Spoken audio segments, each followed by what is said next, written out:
खुशामदीद आप सबको हमारी तरफ से। और प्रोग्राम आप देख रहे हैं सलाम जेके गुलिस्तान न्यूज का मॉर्निंग शो। और आज का मॉर्निंग शो लेकर आपका मेजबान इशफाक गौहर हाजिर खिदमत है।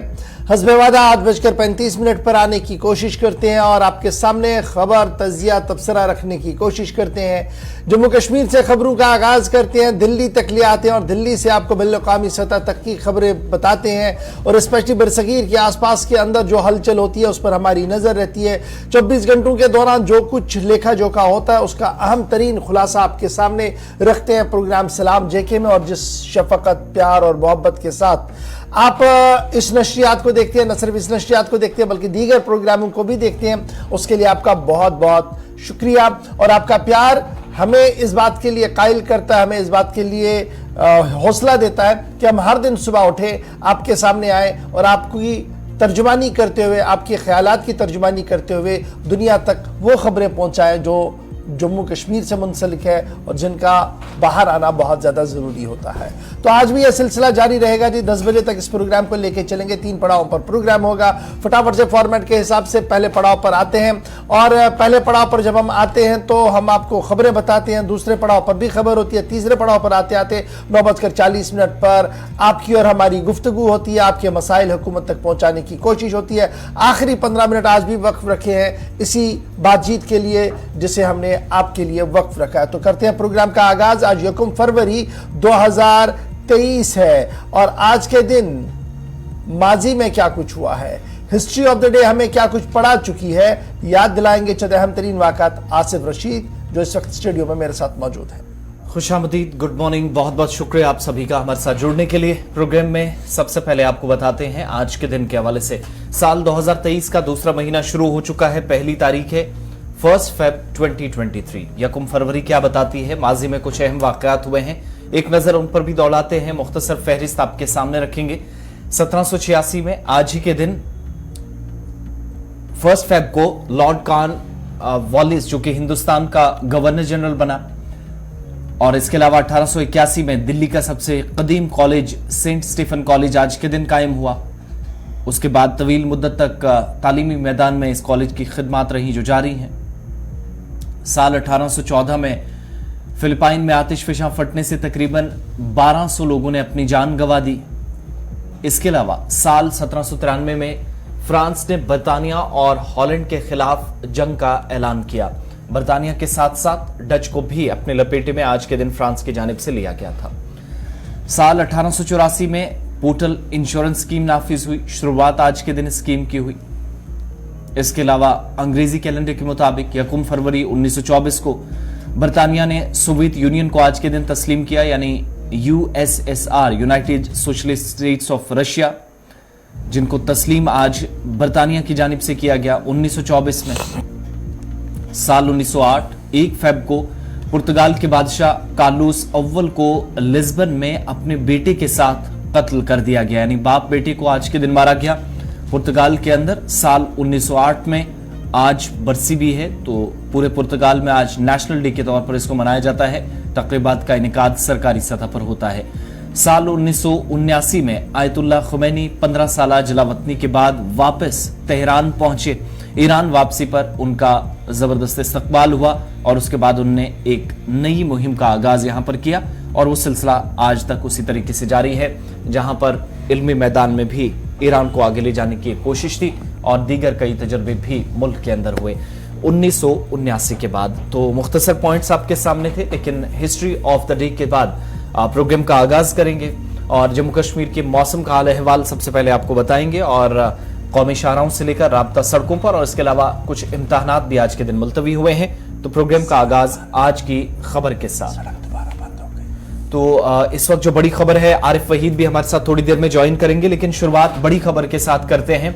जम्मू कश्मीर से इस वक्त इतलात जो है कि नेशनल हाईवे ओपन थी वो बंद हुई है, इस पर भी डिटेल्स थोड़ी देर में लेंगे। आरिफ हमारे साथ ज्वाइन करेंगे, लेकिन मौसम की इस खबर के साथ शुरू कीजिएगा कि जम्मू कश्मीर के अंदर अब वादी में बिलखुसूस चिल्लाए कलाम खत्म हो गया है, रुखसत हो चुका है, लेकिन चिल्लाए खुर्द बराजबान आज से हो गया है। और इस तरीके से महकमा मौसमियात ने भी पेशनगोई कर दी है कि अब 4 फरवरी तक मौसम खुश्क रहने की तवक्को है।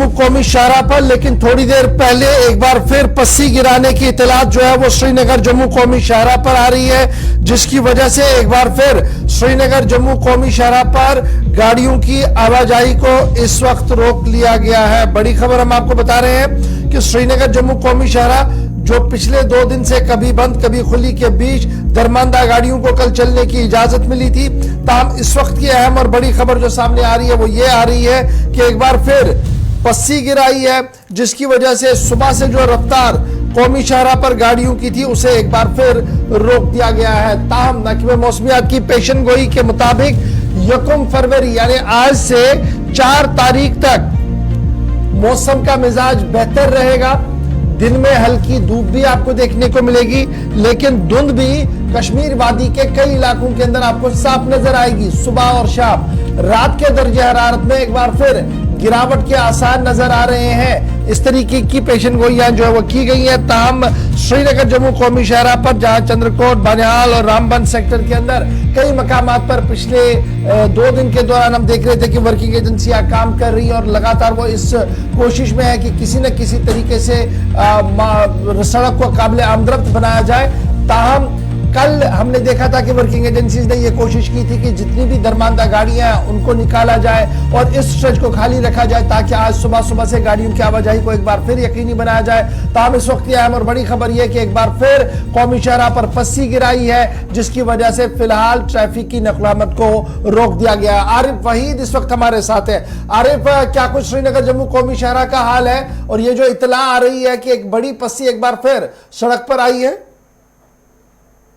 गौर सर, मैं आपको बताता चलूं कि जम्मू श्रीनगर कौमी शाहराह पे जो है एक भारी पस्सी जो है गिरकर आई है वगन के इलाके में, जहां पर कल दिन जो लोगों ने जो एहतजाज किया था कि अनशेड्यूल्ड और अनप्रोफेशनल कटिंग की वजह से जो है रिहायशी मकानों को नुकसान हुआ है, लेकिन वहां पर एक बारिश लाइट जो है फिर से आई है जो कल के मुकाबले में तकरीबन 1.5 गुना ज्यादा है और इसमें जो है काम शुरू करने की कोशिश भी की जा रही है, लेकिन इसमें टाइम लग सकता है। लेकिन जिस तरह से आज माना जा रहा था कि मौसम खुशगवार था और कौमी शाहराह पे आज गाड़ियों की आवाजाही जो है छोटी गाड़ियों की देखी जाएगी, उसके बाद जो है शेड्यूल के मुताबिक जम्मू से बड़ी गाड़ियों को आज वादी की ओर जो है छोड़ा जाता। लेकिन कहीं ना कहीं पे अगर बात करें तो कौमी शाहराह पे इस समय 2 जगहों पे जो है इस वक्त लैंडस्लाइड हुई है। एक तो रतनबास के इलाके में एक बड़ी पहाड़ी जो है वो खिसक कर आ गई, बहुत बड़े बोल्डर जो है वो खिसक कर आ गए और इसके साथ में वगर में जो है भारी मात्रा में जो है जो मलबा है वो खिसक कर आ गया, जिसमें जो है कौमी शाहराह पे जो है इस समय फिर से सूरत हाल जो है थोड़ी सी नाजुक बनी हुई है रेगुलेशन के हवाले से। लेकिन कहीं ना कहीं पे 2 जगहों पे इस समय जम्मू श्रीनगर कौमी शाहराह पे बानिहाल के स्ट्रेच में लैंडस्लाइड हुई है अभी अभी, और इसमें जिस तरह से कल वगन में सूरत हाल थी, मलबे के ढेर थे, 2-3 मतलब मशीन का इस्तेमाल किया गया था, लेकिन इस समय अगर बात करें इस वक्त जो है लैंडस्लाइड उससे कई गुना जो है वो बड़ी है और वो मलबा जो कल लटका हुआ था वो पूरा जो है हाईवे पे आ गया। बता रहे हैं जहां पर पस्सियां गिराई हैं, तोदे गिराए हैं, तो क्या मैं ये समझूं कि कुछ वक्त लग सकता है उसके बाद कौमी शाहराह को काबिल आमदरफ्त बनाया जाएगा, या कौमी शाहराह पर आमदरफ्त लगातार जारी है? कोई और जरिया है जहां से रास्ते गाड़ियां निकाली जा रही हैं? बिल्कुल गौर सर, मैं आपको बताता चलूं कि वगन का जो इलाका है उसमें कोई भी ऑल्टरनेट नहीं है जिसमें कि गाड़ियों को डाइवर्ट किया जा सकता है। अलबत्ता ये जो वगन का इलाका है उससे अगर आगे में कहीं पे अगर पस्सी होती तो शायद जो एक कंपनी की जानिब से जो एक रोड बनाई गई है तो उससे वो बानिहाल के साथ कनेक्ट हो जाता है, लेकिन ये बिल्कुल रामसू सेक्टर में है और उससे आगे जो है गाड़ियों की जो है आवाजाही जो है वो यकीनी नहीं है। तो इसके साथ में जो रतनबास का इलाका है वहां पर बोल्डर जो है वो खिसक कर आगे है एक भारी मात्रा में, वहां पर भी इस समय जो है कौमी शाहराह बंद है। इसके साथ में वगन में जो है उससे कई गुना मलबा जो है खिसक कर आ गया, चूंकि जिस तरह से रात को एडमिनिस्ट्रेशन भी जो है वहां पर आ गई थी कि 61 घर ऐसे हैं जो कि थ्रेट में है, जहां पर 90 डिग्री एंगल से जो है मलबा खिसक कर आता है। हाईवे में एक ट्रक भी जो है उसमें जो है वो फंस गई थी वगन के इलाके में, लेकिन कहीं ना कहीं पे जिस तरह से मशीनरी को फिर बरोएकार लाया जाता है, लेकिन सूरत हाल जो हाईवे की है, जिस तरह से ट्रैफिक हुकाम का भी मानना है कि इसमें मजीद वक्त लग सकता है, इसीलिए नगरोटा से जिन गाड़ियों को आज सुबह सुबह आना था उनको नगरोटा में डिटेन कर दिया गया है और काजीपुर सेक्टर में भी फिलहाल छोटी और बड़ी गाड़ियों की आवाजाही जो है या बानिहाल सेक्टर में भी फिलहाल इन गाड़ियों को रोक दिया गया है। तस्वीरें भी कल से बता रहे हैं आरिफ, ये वही मकाम है जहां पर देर रात सरपंच की तरफ से भी इतला दी गई कि 61 या 62 के आसपास गालिबन रिहायशी मकानात हैं जो खतरे में अब हैं। अब क्या यहां पर मुमकिन है, क्या इकदाम किए जा सकते हैं? सड़क का खोलना अपनी जगह, लेकिन साथ ही साथ जो बताया जाता है कि जिस हिसाब से कटिंग की गई है उसने परेशानी का सबब तमाम इलाके के लोगों के लिए इस छोटे से स्ट्रेच को बना दिया है। जी बिल्कुल आसिफ, मैं आपको बताता चलूं कि बिल्कुल जो विजुअल्स आप दिखा रहे हैं ये बिल्कुल वही है, वगन का ही इलाका है जहां पर सूरत हाल इस समय भी जो है इससे ज्यादा संगीन है। जहां पर कल भी खवातीन जो लोकल सतह पे जो है आने जाने की कोशिश कर रहे थे, लेकिन मलबे का मार्जिन जो है बहुत ज्यादा था, उसको फिर मशीनरी के जरिए जो है उसको हटाया गया। लेकिन आज की जो स्लाइड है वो इससे ज्यादा है, और इसके साथ में दूसरी जगह जो रतनबास का इलाका है वहां पर भी बोल्डर्स जो है वो खिसक कर आ गए। उसमें लोकल ट्रांसपोर्ट के साथ साथ जो कौमी शहरा की जो गाड़ियों की आवाजाही रहती है तो फिलहाल इस समय पूरी तरह से बंद है। नगरोटा साइड से या काजीगुट साइड से फिलहाल, या बानीहाल सेक्टर से भी टुवर्ड्स रामसू सेक्टर पे किसी भी गाड़ी को इस समय फिलहाल चलने की इजाजत नहीं दी जाएगी। बहुत शुक्रिया आरिफ वहीद हमारे साथ ज्वाइन करने के लिए। अपडेट करते रहिएगा हमारे सोशल मीडिया प्लेटफॉर्म पर जो ही रास्ता खुलता है, ताकि जम्मू कश्मीर के नाजरीन को ये इल्म हो कि अगर उन्होंने सफर करना श्रीनगर जम्मू कौमी शहरा पर वो कब निकले। फिलहाल एहतियात बरतिएगा, ट्रैफिक कंट्रोल यूनिट के साथ राब्ते में रहिएगा और पुलिस एडवाइजरी पर मुकम्मल तौर पर काम कीजिएगा, क्योंकि कई मकामात पर एक बार फिर पस्सियां जो है वो गिराई है। ताहम मौसम का मिजाज थोड़ा सा बेहतर जो है वो श्रीनगर जम्मू कौमी शहरा पर साफ दिख रहा है। इसके बाद जरा एक और अहम बात आपके साथ शेयर करते हैं। जब जम्मू कश्मीर के मौसम की बात हो रही है तो मौसम की मार इम्तिहानात पर भी पड़ रही है, और इस वक्त अहम और बड़ी बात आपके सामने हम शेयर करें वो ये है कि कश्मीर यूनिवर्सिटी ने आज होने वाले MBBS, LLB, BA और LLB इम्तिहानात को मौखर कर दिया है, उन्हें रिशेड्यूल कर दिया है, और नई तारीखों का ऐलान जो है वो बहुत जल्द एक अलहदा नोटिफिकेशन के जरिए से कराया जाएगा। यह बात काबिल जिक्र है कि बालाई और दूर दराज इलाकों में रिहाइश पजीर तलबा ने कश्मीर यूनिवर्सिटी के जिम्मेदारों से यह दरख्वास्त की थी कि मौजूदा हालात के पेश नजर शायद वो इम्तिहानी मराकज तक नहीं आ पाएंगे, क्योंकि अभी भी बहुत सारे इलाके कट ऑफ है जहां पर अबूर मरूर बहुत मुश्किल हो रहा है। तो उसको देखते हुए ही इंतजामिया ने तलबा की अपील को देखते हुए यह फैसला लिया कि आज मुनक्किदा होने वाला यानी 1 फरवरी सन 2023 बुधवार को मुनक्किदा होने वाला MBBS, LLB, BA, LLB के जो इम्तिहानात हैं उन्हें फिलहाल मुलतवी कर दिया गया है, और बाज़ाब्ता तौर पर कंट्रोलर एग्जामिनेशन की इतला के मुताबिक स्नो बाउंडेड एरियाज में जो तलबा थे उनको देखते हुए ही यह फैसला जो है वो ले लिया गया, और अलहदा तौर पर नोटिफिकेशन जारी करके इन इम्तिहानों को लिया जाएगा। कश्मीर यूनिवर्सिटी के हवाले से ये इतला है। तो जनाब आज का दिन बड़ा इंपॉर्टेंट है जी, आज 1 फरवरी है, और दिल्ली में सबकी नजरें रहेंगी पार्लियामेंट के ऊपर, क्योंकि पार्लियामेंट के अंदर आज माली साल 2023-24 का सालाना मीज़ाना पेश करना है, और सालाना बजट के अंदर क्या कुछ खास होगा, इसलिए सबकी नजरें आज निर्मला सीतारमण पर रहेंगी। खबर यह है कि वजीर आजम, क्या ये बीजेपी गवर्नमेंट का ये आखिरी इस टेन्योर का आखिरी बजट है, फुल फ्लेजेड बजट पेश किया जाएगा, और बजट पेश करने से पहले तैयारियों को हतमी शक्ल दे दी गई है। आज पार्लियामेंट के अंदर 11 बजे निर्मला सीतारमण पेपरलेस बजट को पेश करने जा रही है।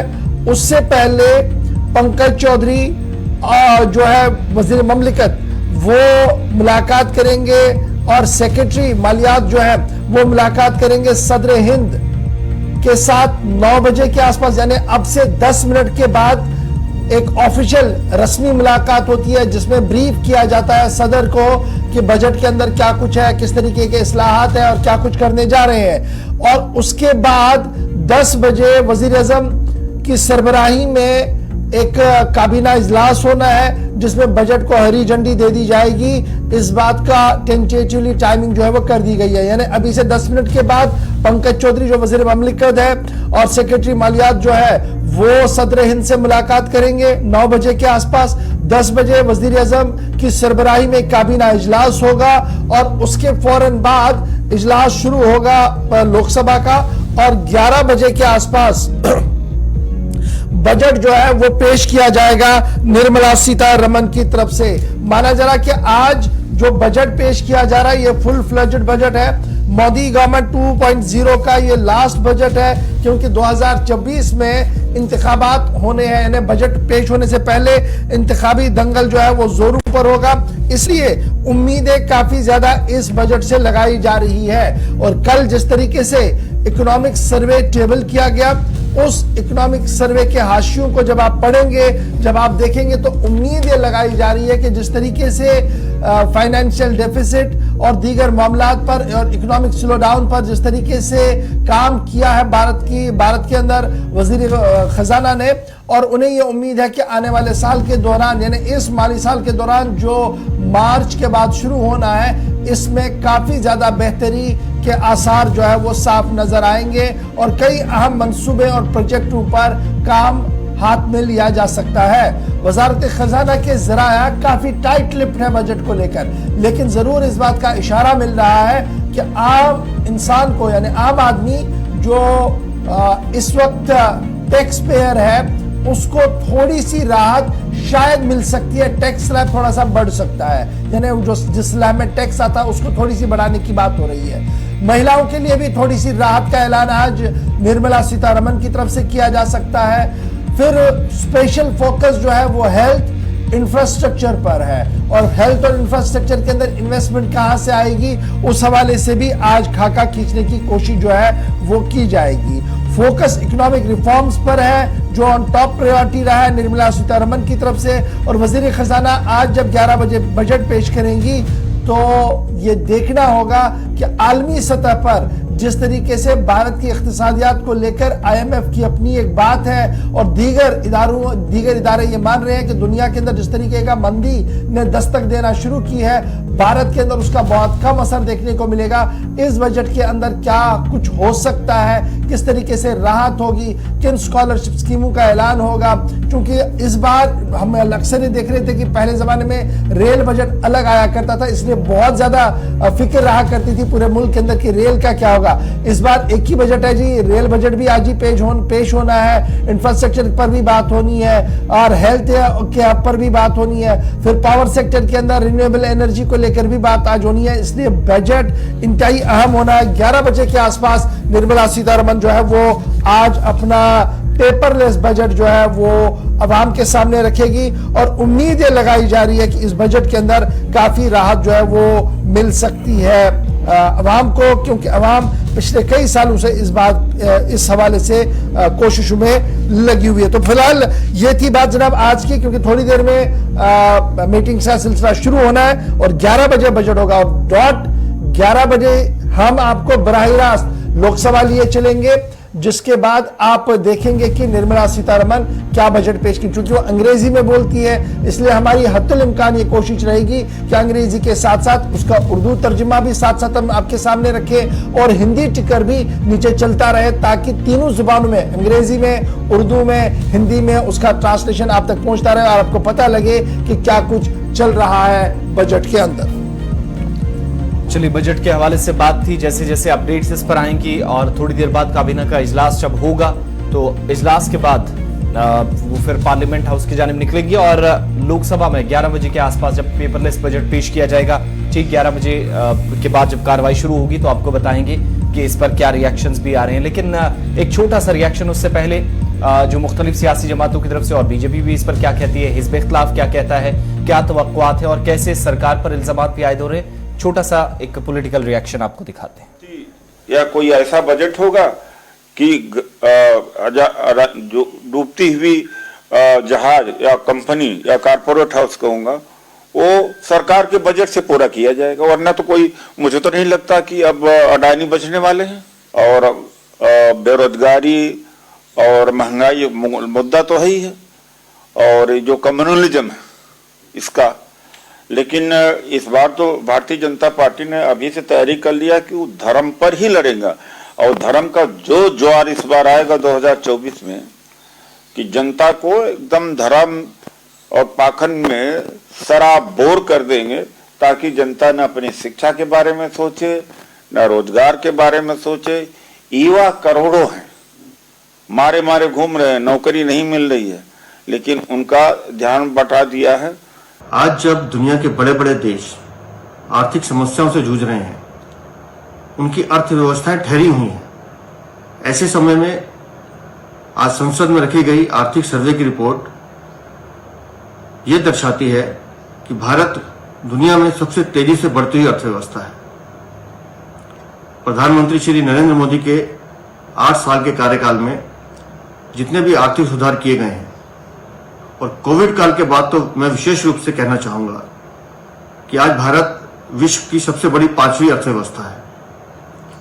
और हमारा ये मानना है कि 2023-2024 में अगर हमारी अर्थव्यवस्था 6.5% की दर से आगे बढ़ती रही तो हम शीघ्र ही 5 ट्रिलियन अर्थव्यवस्था बनने की ओर अग्रसर होंगे। आज आए आर्थिक सर्वे। कांग्रेस के सवाल, बीजेपी का जवाब, और यह सिलसिला और चलेगा 3-4 घंटों के बाद। आप देखिएगा जब पार्लियामेंट के अंदर बजट पेश कर दिया जाएगा, फिर प्रेस कॉन्फ्रेंस भी अलग से होगी, और उसके बाद ये जो रिएक्शंस का सिलसिला है वो देखेंगे। तवक्कुआत भी काफ़ी ज़्यादा हैं चूंकि आखिरी फुल बजट है और इंतखाबात से पहले बड़े पैमाने पर तैयारियां भी हो सकती हैं, ऐसा है। लेकिन क्या खास होगा यह आपको दिन भर गुलिस्तान न्यूज़ पर देखने को मिलेगा। आगे बढ़ते हैं और जम्मू कश्मीर की भी दोबारा बात करते हैं, क्योंकि जम्मू कश्मीर के अंदर आप जानते हैं सरकारी अहकामात के बाद कार्रवाई जारी है, और इस कार्रवाई पर बवाल मुख्तलिफ हिस्सों के अंदर दोनों सूबों में देखा गया, और दिल्ली से जम्मू कश्मीर तक हमने सियासत तेज होती देखी। इन सब के बीच में जम्मू कश्मीर के अंदर जहां पर कार्रवाइयां पिछले कुछ दिनों से चल रही हैं, और न सिर्फ कार्रवाइयां चल रही हैं बल्कि इसके साथ साथ वादी कश्मीर या जम्मू प्रोविंस के अंदर सरकारी अहकामात के मुताबिक हालांकि 2-3 हफ्ते तक जो कार्रवाइयां चली उसका कल आखिरी दिन था, लेकिन जो तजावुजात के खिलाफ कैंपेन थी उसका एक हिस्सा, हालांकि कल की तस्वीरें आप देख रहे हैं, लेकिन ये मुहिम आने वाले दिनों में भी जारी रहेगी, इसका इशारा इंतजामिया ने कल ही कर दिया है। और नोटिस जब जारी हुए हैं तो उससे पता चलता है कि साल 2023 का ये जो आखिरी साल 2023 का जो दूसरा महीना शुरू हुआ है, ये भी इस कार्रवाई के साथ शुरू होगा। और जहां पर पिछले 24 घंटों के दौरान कश्मीर वादी से जम्मू सूबे के मुख्तलिफ इलाकों में साबिक वज़रा, साबिक रुकन असेंबली, कई अहम शख्सियात, 62 लोग जिनके घरों के आसपास या जिनकी जायदादों के आसपास बुलडोजर चला, यह कार्रवाई इस हफ्ते मजीद तेज होने वाली है। इसका इशारा कल सरकार ने गौहर दे दिया है। देखिए, सरकारी आदाद-ओ-शुमार के मुताबिक 509.90 करोड़ रुपए का जमीन पर जो नाजायज कब्जा श्रीनगर के अंदर था उसको हटा दिया गया, उसको रिट्रीव कर दिया गया है। और उसके साथ साथ जब आप देखेंगे इतलात के मुताबिक 6 कनाल की जमीन जिसकी मालियत 9 करोड़ रुपए थे, फॉर्मर MLA अली मोहम्मद सागर के कब्जे में थे, उसको लेने की बात सरकार की तरफ से सामने रखी गई है। उसके साथ साथ 160 करोड़ रुपए का मामला जो जमीन है जो निड्यूज के पास थी, थोड़ी देर में आपको बताएंगे ये निड्यूज क्या है, for directly indirectly Omar Abdullah के पास है, वो उसको भी छुड़ाने की बात कही गई है। और कल हमने देखा कि रात देर गए, जब ये दिन में कार्रवाई हुई तो रात को उमर अब्दुल्ला भी अपने इस आबाई जमीन को देखने की कोशिश में चले गए और वहां पर चले गए। ऑफिशियली जो कम्युनिकेट किया जा रहा है जी, 31 जनवरी 2023 को सरकार की तरफ से रिट्रीव किया गया 160 कनाल से ज्यादा जमीन, गाछचराई लैंड 330 कनाल, एक मरला श्रीनगर की मैं सिर्फ बात कर रहा हूं। और सरकार की तरफ से यह कहा जा रहा है कि नेशनल कॉन्फ्रेंस के सीनियर लीडर अली मोहम्मद सागर के पास 6 कनाल जमीन थी जिसकी मालियत 9 करोड़ रुपया थी, रखे गोंडे अक्षा के पास, शालटेंग के पास, उसको वापस ले लिया गया जी। इसी तरीके से सोर्सेज ये बता रहे हैं जी, टॉप होटल मालिकान के पास जो ज़मीनें थी जिनकी लीजें ख़त्म हुई है या किसी न किसी तरीके से वो उनके पास ही रही थी, उनको नोट से देकर वो वापस ले ली गई है। उनमें एक बड़ा नाम निड्यूज का भी है। और निड्यूज कौन है जी, क्या है ये बड़ी इंपॉर्टेंट बात है, आपको समझने की ज़रूरत है। याद रखिएगा, मिशेल एडम निड्यूज एक इंग्लिशमैन थे, अंग्रेज थे, जो कश्मीर के अंदर सेटल हुए थे। और 1933, याद होगा कि कल मुजफ्फर शाह साहब भी बड़ी बातें कर रहे थे, तो ज़रा उस तारीख को हम ज़रा सही करके बताते हैं। 1933 में मिशेल एडम निड्यूज जो थे, ये इंग्लिशमैन थे, ये कश्मीर के अंदर सेटल हुए और एक कबायली लड़की मिर्जान के साथ उसकी शादी हुई और कश्मीर के अंदर ही सेटल हुए। जिसके बाद मामला जो नेशनल कॉन्फ्रेंस के सरपरस्त है शेख मोहम्मद अब्दुल्ला साहब की शादी बेगम अकबर जहां से हुई। अब ये बेगम अकबर जहां जो है ये बड़ी बेटी है जी मिशेल हैरी निड्यूज की। ये निड्यूज होटल वाला मामला अब आपको समझ आया होगा, बहुत सारे नौजवान जो है कंफ्यूज है इस पूरे मामले पर, थोड़ी सी हमने वजाहत कर दी जी। शेख मोहम्मद अब्दुल्ला साहब ने जब बेगम अकबर जहां के साथ शादी की तो निड्यूज उनकी बड़ी बेटी थी, हैरी निड्यूज के साथ वो उनकी बेटी थी, तो इसलिए अकबर जहां के साथ जब शादी हुई तो प्रॉपर्टियां श्रीनगर के अंदर बहुत थी, तो साइमल्टेनियसली बेटी को भी कुछ हिस्सा मिला। और वही कल मुजफ्फर शाह साहब बता रहे थे कि ये हमारे जी ग्रैंडफादर्स की और ग्रैंड एंसेस्टर्स की प्रॉपर्टियां हैं जी। अच्छा जी, ये श्रीनगर के अंदर 1888 की प्रॉपर्टियां हैं जिस तरीके से रिकॉर्ड्स बना रहे हैं, और 1990 के बाद ये नॉन फंक्शनल हुआ क्योंकि मिलिटेंसी हुई और न्यूज होटल जो है वो तबाही के दहाने पर पहुंचा। और फिर उसके बाद उसको आईटीसी को देने की बात पिछले साल से चल रही थी और पता नहीं उसमें कितनी पेशरफ्त हुई, नहीं हुई। एक तरफ से ये चल रहा है। अथॉरिटीज का यह भी मानना कि 15 कनाल जो शामिलात जमीन थी, Syed Mir Qasim former chief minister जो जम्मू कश्मीर के थे, उनसे भी वापस ले ली गई है, यानी कल ये भी कार्रवाई चली है। फिर कल हमने देखा कि साउथ कश्मीर के अंदर एक गेस्ट हाउस को सील किया गया, ग्रीन आकर के नाम से जो गेस्ट हाउस है, ये इलीगली स्ट्रक्चर लोकेटेड था, प्राइम लोकेशन लारकीपोरा पहलगाम के अंदर। और ये साबिक ईओ म्युनिसिपल कमेटी पहलगाम के जो है बशीर अहमद डार, उनके जरिए से हुआ था, तो इसको भी कल जो है वो सील कर दिया गया। फारूक अंद्राबी साहब जो साबिक लेजिस्लेटर डूरू के हैं, उनके कब्जे से भी जमीन निकाली गई है।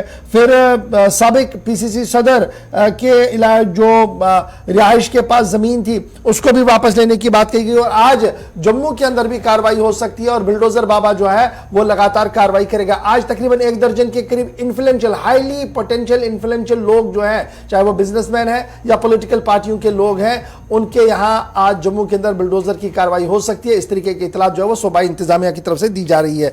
फिर हिलाल हांजुरी इस वक्त मेरे साथ है। हिलाल, कल 31 था, लेकिन कल ही सरकार ने यह साफ कर दिया कि मामला यहां रुकेगा नहीं। बिल्डोजर बाबा ने जो कार्रवाई शुरू की है, आज मजीद कार्रवाइयां होंगी श्रीनगर के अंदर। क्या कुछ तफसीलात आपके पास? और आज जहां नोट से चश्मा की गई हैं, क्या खाली कराया गया या आज से कार्रवाई शुरू होगी? देखिए गवर, जो सरकार है, सरकार की जानब से अब कोई ऐसा मौका नहीं छोड़ा जा रहा है जिसमें जहां जहां पर सरकार की नजर है, जिन जमीनों को सरकार ने आइडेंटिफाई किया है ये बड़े पैच है और उसके साथ साथ बड़े इन्फ्लुएंशियल लोगों के पास जेर कब्जा है, तो उसमें कोई देरी नहीं लगाई जाती है। हाँ, कोई एक जगहों पर रस्म के तौर पर नोट्सें तो फराम की जाती हैं, लेकिन बाज जगहें ऐसी भी हैं जहां कोई भी नोट्स जो है फराम नहीं की जाती है।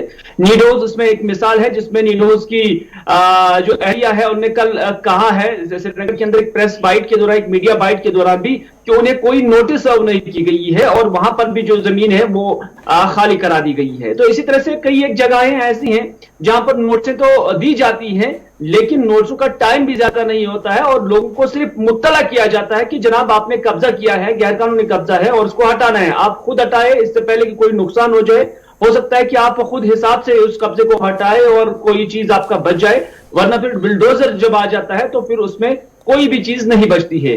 तो कुल मिलाकर एक 1 पॉइंट एजेंडा सरकार का है कि जहां जहां पर भी काचराई का जमीन हो, शामिलात हो या उसके साथ साथ स्टेट लैंड हो, उस पर कब्जा छुड़ाना सरकार का अभी का एक अहम जो है प्लान है और इसमें कोई भी कोताही नहीं बरती जाती है। बल्कि जितने भी कंसर्न तहसीलदार हैं उन्हें कहा जाता है कि जो दिन में आप कार्रवाई करोगे, शाम 5 बजे आप हायर अथॉरिटीज को उस हवाले से अपडेट करेंगे और बाकायदा तौर पर कितनी जमीन, उसकी मालियत क्या है, मार्केट वैल्यू क्या है, उस हिसाब से आप हमें अपडेट करते रहेंगे। और सेम कश्मीर के अंदर ऐसा हो रहा है। कल हिलाल, ये भी बड़ा इंपॉर्टेंट, फटाफट से जरा इस पर भी आइएगा। कल हमने ये भी शिकायतें देखी कि बहुत सारे लोगों के पास रेवेन्यू डॉक्यूमेंट्स भी है, कोर्ट अटेस्टेशन भी है, उसके बावजूद भी रेवेन्यू महकमे के जिम्मेदारों का मानना कि ये जनाब ये डॉक्यूमेंट फर्जी है, इसलिए हम इस पर अपनी कार्रवाई करेंगे। अब जिन लोगों ने वो खरीदी है, रेवेन्यू डॉक्यूमेंट्स उनके पास थे, उन्होंने थर्ड पार्टियों से खरीदी है, तो उनका तो आज बेड़ा गर्क हो गया, उनका पैसा भी चला गया और सब कुछ, इज्जत भी दपर आ गई है। तो यहां पर सरकार की खामोशी को कैसे देखा जा रहा है और बाय एंड लार्ज श्रीनगर के अंदर चिमे गोइयां क्या कुछ है? देखिए, जो घास चराई की जो जमीन है उसमें कोई डॉक्यूमेंट नहीं बनता है, लेकिन ऐसे भी कई वाकयात हुए हैं कि जहां पर घास चराई जो है उसे दूसरी, तीसरी, फोर्थ पार्टी को भेजा भी गया है और उसमें कोई शक नहीं कि पैसा लिया गया है, लेकिन उसकी कोई डॉक्यूमेंटेशन नहीं हुई है। जहां तक मैं नीडोज का बात की जिक्र करूंगा, उनका कहना है कि 103 कनाल की जो अराजी है वो उन्होंने लीज पर ली हुई है और अभी भी 70 साल के लिए उनका लीज अलाइव है, ये नीडोज का कहना है। हालांकि उन्होंने ये भी बड़े दावे के साथ कहा है कि अगर कोई भी तहसीलदार या कोई भी रेवेन्यू ऑफिशियल्स उन्हें कहता या नोटिस सर्व करता तो वो उन्हें डॉक्यूमेंटेशन दिखाते। अब सारी ये चीजें जहां पर अगर कोई किसी पार्टी की डेमोलिशन ऐसी हुई है कि उनके कागजात होंगे, तो मुझे लगता है कि ये मामले अब सब जुडिस हो जाएंगे और कोर्ट के अंदर चले जाएंगे, लेकिन फिल वक्त तक सरकार का एक ही मौकफ है कि हमने इस हवाले से मुकम्मल स्क्रूटनी की है। एडमिनिस्ट्रेशन का यह मानना है कि जहां जहां पर उन्हें क्लियरिफिकेशन ये मिल रही है कि हाँ ये इलीगल ऑक्यूपेशन है, और वहां पर वो इस बिल्डोजर को चलाते हैं और जमीन को रिट्रीव करते हैं। आप अपडेट कीजिएगा। साउथ कश्मीर में आज बिल्डोजर बाबा ने बड़ी कार्रवाई कर दी और इतलात यह है कि हाईली पोटेंशियल पॉलिटिकल लोगों के घरों तक आज बिल्डोजर जाएगा। कल भी हमने देखा था कि कई लीडर, चाहे वो पीडीपी के साबिक लीडर है, अपनी पार्टी वाले लीडर है, नेशनल कॉन्फ्रेंस के लीडर्स हैं, सबसे कार्रवाइयां की गई और यहां तक भी कार्रवाइयां हो रही हैं कि जिन लोगों ने जमीनें किराए पर दी थी स्टेट को, उनसे किराया भी अब वसूल वापस किया जाएगा। यह तो लॉ का एक बहुत बड़ा ब्रीच है जो लॉ मेकर्स की तरफ, फॉर्मल लॉ मेकर्स ने किया है। लेकिन खबर यह है कि आज बड़े पैमाने पर कार्रवाई साउथ कश्मीर के कई इलाकों के अंदर होगी। देखिए बिल्कुल इशफाक, जैसे कि आपने कार्रवाई की जिक्र की है कि जिसमें पॉलिटिकल पार्टीज के लीडरान जो है उनके नाम आए जाहिर हुए हैं और उनके घर और उनके उन जगहों पर भी बिल्डोजर को पहुंचाया गया है जहां पर उनके चाहे वो शॉपिंग कॉम्प्लेक्स बनाए गए थे या उन्होंने जो जमीन हड़प की थी। तो साफ तौर पे जहां हमने कल भी काफी ज्यादा मौसम अगर खराब भी था, लेकिन उस मौसम खराबी के बावजूद भी जो बिल्डोजर है वो वहां पर पहुंचा है और उन्होंने कई सारी जगहों पर पेड़ गिराए हैं, कई जगहों पर उन्होंने वॉल को गिराया है और कई जगहों पर उन्होंने शॉपिंग कॉम्प्लेक्स को मुनहदम किया है।